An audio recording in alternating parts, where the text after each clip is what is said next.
안녕하세요. 돌스 앤피셜 돌스 찾아왔습니다. 오늘은 금리에 대한 이야기를 조금 심각하게 우울한 이야기들로 좀 도배가 될 수 있지만 그래도 한번 풀어보려고 합니다.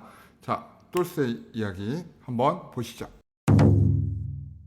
자, 타미도 인사해. 안녕. 자, 오늘 타미도 출연을 했고, 자, 이례적인 만남이 있었죠. 9월 30일 이차원 총재가 기재부를 방문을 했어요. 개인적으로 좀 기대가 많은 만남이었는데, 일단 기재부에서는 경기에 대한 침체에 대한 우려를 걱정하다 보니까 이런 부분에 있어서 금리 인하를 좀 종용을 하는 이야기들을 했었고, 이차원 총재는 또다시 본인이 국토부 장관이냐, 금리 인하에 따른 가계부채의 증가, 그 다음에 아파트 가격, 부동산 시장의 상승 이런 부분이 우려가 된다라는 입장을 표명을 했습니다. 너무 좀 슬픈 이야기예요. 자, 이차원 총재 왜 이러는 걸까요? 일단 이차원 총재의 머릿속에는 아마 양쪽 두 가지 생각이 있을 거예요. 첫 번째, 언론상에 지금 비춰지는 부분은 기준금리 인하를 결정을 하면 대출금리 인하가 지금도 많이 내려온 상태긴 하지만 더 내려오게 되고, 그럼에 따라서 매수가 증가를 하면서 주택가격이 혹시 또 오르진 않을까, 그러면서 가계부채가 증가되고 금융시장 악화를 불러오진 않을까, 뭐 이런 생각을 하는 것 같아요. 예. 그리고 두 번째 생각은 이제 물가가 지금 안정이 됐고 1%대까지 내려왔어요. 1%대는 경제 성장률보다 낮은 물가이기 때문에 이제 침체의 시그널인데, 내수 침체는 이미 일어나기 시작했다는 거죠. 거기에 미국은 금리 인하를 했고 빅컷했죠. 그에 따라서 달러 인덱스도 하락을 해서 환율도 내려오고 있고, 그럼 이제 수출 경기를 위해서 금리를 우리가 인하를 해야 되고, 또 디플레이션의 우려도 우리나라는 겪고 있는 부분이기 때문에 금리 인하를 해야 된다라는 생각도 분명히 가지고 있을 거예요. 그죠? 예. 하지만 제 개인적인 내피셜로는 한국은행 총리는 국가의 경제를 담당하고 있는 금리에 대한 방향을 결정하는 사람이기 때문에 오른쪽에 대한 생각, 오른쪽에 내수 경기를 살려야 된다는 생각에 좀 중점을 두었으면 어떨까 생각을 합니다. 한국 CPI가 1%대 진입을 했어요. 굉장히 심각하죠. 9월 CPI가 1.6%. 그죠? 그럼에도 불구하고 지금 환경 요인에 따라서 식품 가격들이 가격이 굉장히 비싸지고 있어요. 배추가 다시 금값이 되고, 네, 그렇죠? 그래서 이런 식품 가격이 올라가는데도 불구하고 CPI가 굉장히 낮게 나오고 있다는 것은 무엇을 반증하느냐? 생필품의 물가가 올랐는데도 CPI가 낮게 나왔어요. 경기가 그만큼 안 좋다라는 부분인 거거든요. 이런 식품 물가는 금리를 올리거나 뭐 금리 인하를 안 한다고 해서 잡히는 부분이 아니에요. 이거는 이제 기후학적인 부분이기 때문에 이런 부분에 신경을 써서 금리 인하를 안 하거나 이런 일은 벌어지면 안 된다는 생각을 하고요. 최근 들어서 유가가 굉장히 많이 내려왔어요. 미국에서 경기 침체에 대한 우려도 있었고, 뭐 최근에 연착륙으로 바뀌긴 했지만, 중동의 분쟁이 좀 시끄러워지면서 뭐 전쟁이 임박했다, 뭐 이란 핵시설 타격하겠다, 뭐 이런 이야기들 때문에 유가가 굉장히 다시 높은 레벨로 올라오고 있거든요.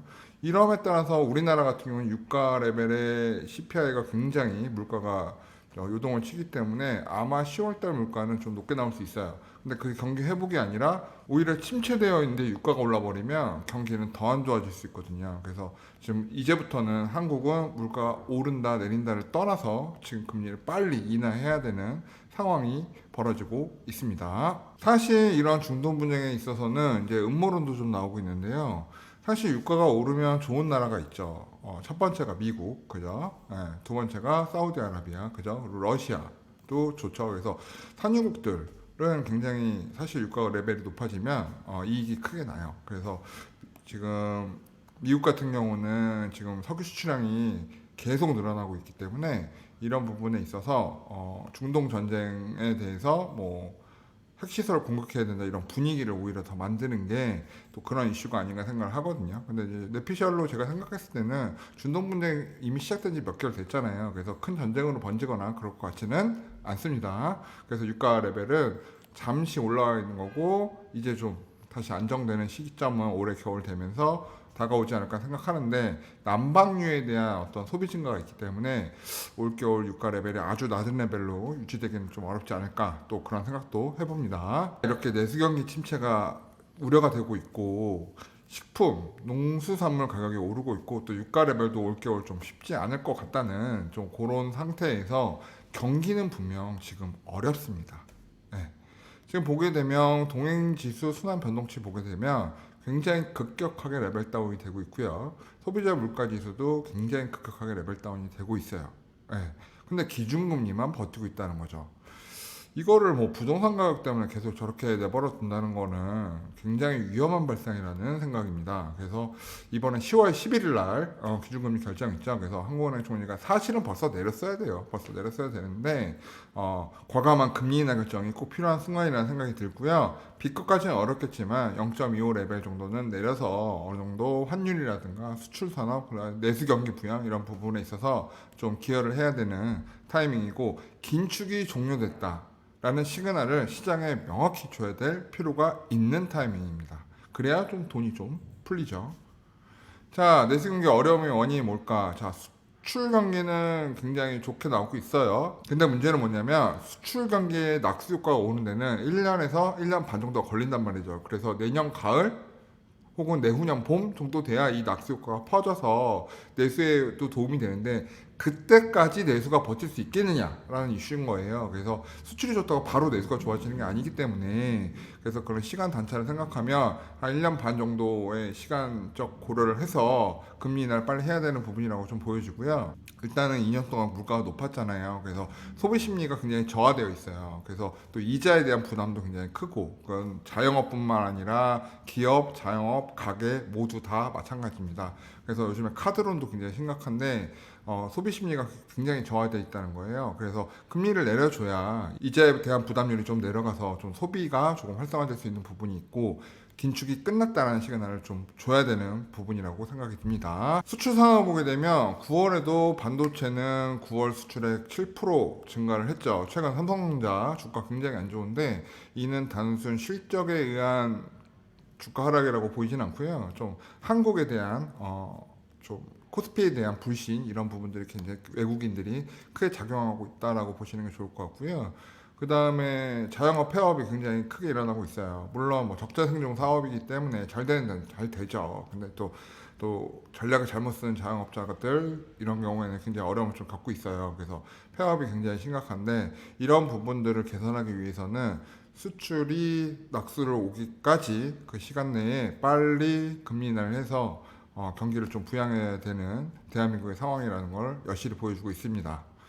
자, 그러면 실제로 금리 인하를 단행하고 뭐 지준율 인하를 통해서 뭐 긴축의 종료를 선언을 하고 이제 경기 부양을 하겠다 이렇게 단언한 나라들의 경우 최근 흐름을 보면 어떤지 한번 볼까요?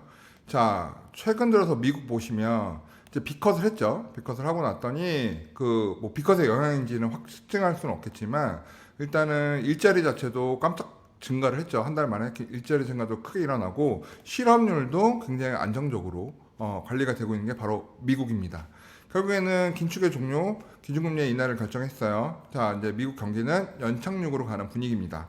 만약에 파월이 저번에 비컷을 하지 않았다면 아마 이번 지표 지금만큼 괜찮은 지표는 아니었지 않을까 생각이 들고요. 다음 지표도 굉장히 괜찮게 나올 걸로 예상들을 하고 있어요. 미국은 경기 침체가 있다 없다?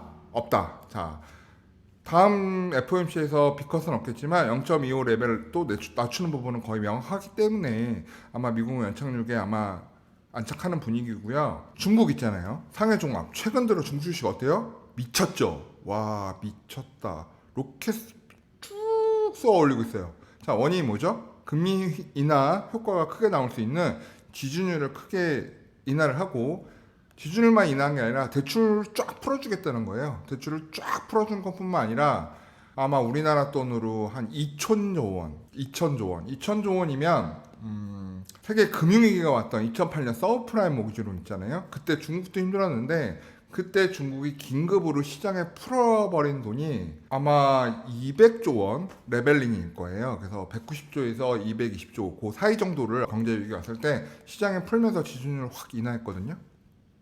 근데 이번에도 지준을 인하했지만 200조가 아니라 그거 10배죠. 10배에 해당하는 2,000조를 풀어버립니다. 2,000조. 감이 나오세요? 네. 그래서 지금 중국 주식들이 날린 거예요. 소비 쿠폰도 엄청 나눠주고 소비를 막 진작시켜주고 대출도 많이 받아라 괜찮다 뭐 이렇게 다 풀어주는 상태란 말이에요. 그래서 기업의 투자활동, 소비활동들이 급격하게 살아나고 있고 살아날 수 있는 환경을 지금 조성하고 있단 말이죠. 자, 이렇게 미국도 빅컷을 통해서 그리고 향후 지속적인 금리 인하에 대한 코멘트를 통해서 경기의 연착륙을 끌어내고 있고 중국도 엄청난 내수 부양책을 써가고 대출을 권장하면서 중국도 경기 부양책을 쓰고 있어요. 자, 금리를 올리던 일본도 이번에 BOJ 총리가 뭐라 했어요? 아직 금리 인상을 하려고 했는데 지금 좀 본격적으로 인상할 단계는 아닌 것 같다. 뭐 경기가 좋긴 하지만 이 상태를 좀 더 끌고 가겠다. 그래서 동결에 대해 시간을 줬단 말이죠. 유럽 쪽도 마찬가지고 독일도 마찬가지고 영국도 마찬가지고 프랑스도 마찬가지고 지금 동남아시아 쪽도 인도네시아, 인도 쪽도 마찬가지죠. 전부 다 긴축을 종료를 선언했단 말이에요. 자, 여기서 한국이 긴축 종료를 선언을 안 한다. 미친 겁니다, 이건. 자, 내수경제 부양 필요하고요. 결론 보실게요. 자, 지금 필요한 거는 보시다시피 내수 부양책이에요. 부동산 상승의 우려? 자, 생각해 보세요. 부동산 어디가 올랐어요? 강남이 올랐잖아요. 강남 3구, 그죠? 잠실, 반포, 뭐 마용성, 굉장히 핵심 서울 지역, 강의 남쪽들이 메이저로 올랐잖아요. 걔네들 가격대가 어때요? 40억, 50억, 60억, 뭐 30억, 뭐 이 정도 레벨링이죠. 자, 그 레벨링에 있는 집값들이 튀어 오를 때 과연 대출을 막 이용해서 가격이 막 올라가고 띄어진 건가 생각해 봐야 되는 문제예요. 그렇지 않다는 거죠. 그래서 부자들만의 리그고 부자들이 생각할 때는 앞으로 현금 값어치가 계속 떨어질 거고 똘똘한 집 한 채가 유망하니까 지금이라도 갈아타야 돼, 아니면 두 채 세 채 팔아서 한 채로 몰아야 돼, 이런 생각들이 계속 짙어지면 생기는 현상이거든요. 그들은 대출을 이용한 게 아니에요. 현금으로 사거나 대출을 이용해도 작은 레벨링만 쓴다는 거죠. 그걸 보고서 뭐 금리 인하를 하게 되면 집값이 폭등한다 이런 생각하는 건 굉장히 잘못된 것 같아요. 수도권 전반적으로 뭐 5억대, 6억대, 7억대, 9억대 집들 많잖아요. 자, 그런 집들 아직 크게 상승이 나오거나 막 과열되어 있는 상태가 아니란 말이에요. 그렇기 때문에 대출을 이용해서 서민들이 사는 집값들은 크게 움직이지 않은 상태고, 대출을 이용하지 않아도 현금으로 왕창 해서 사는 집들만 엄청 올라가는 상황이라는 걸 인식을 한다면 지금은 내수부양책, 금리 인하 과감히 해줘도 될 때라고 봅니다. 카드론이 늘어나고 기업들이 어렵고 이자 부담률이 높고 가계의 소비 여력이 줄어들고 자영업자들이 대출 이자 갚느냐고 허덕이고 힘들고 소비 진작이 필요하고, 여기서 대한민국에서 긴축이 끝났습니다. 이제 우리는 돈을 조금 풀어드릴 거예요. 그래서 금리 인하 속도가 미국처럼 빠르진 않겠지만 저희도 레벨링 맞춰서 수출 산업에 대한 경쟁력도 제고해서 환율에 대한 부분도 생각해서 금리를 차근차근 내릴 겁니다 라는 인터뷰를 분명히 해줘야 되는 타임이라는 거죠. 그래야 사람들이 이제 투자를 해도 되는구나, 기업들도 이제 고용을 더 늘리고 투자를 할 때가 다가오는구나, 이런 생각하면서 지갑을 열게 되고 내수가 조금씩 살아날 수 있는 부분이거든요. 자, 결론은 금리 인하입니다. 제발 이채영 총재가 더 이상 바보 같은 생각 좀 그만했으면 좋겠다는 생각이 듭니다. 다음에는 좀 총리도 좀 이런 사람 말고 좀 거시 경제를 잘 볼 수 있고 큰 숲을 볼 수 있는 사람이 좀 됐으면 좋겠다라는 생각을 개인적으로 좀 해봅니다. 자, 오늘 토스 이야기 여기까지고요. 10월 11일 어떻게 되는지 한번 지켜보자고요. 10월 11일 날 금리에 대한 결과 나오면 그 부분에 대해서 짧게 코멘트하는 영상 또 준비해서 여러분 찾아뵙도록 하겠습니다. 자, 감사합니다. 오늘은 여기까지. 구독, 좋아요, 알림 설정 부탁드려요. 감사합니다. 오늘의 영상 도움이 되셨나요? 구독과 좋아요는 저희에게 큰 힘이 됩니다.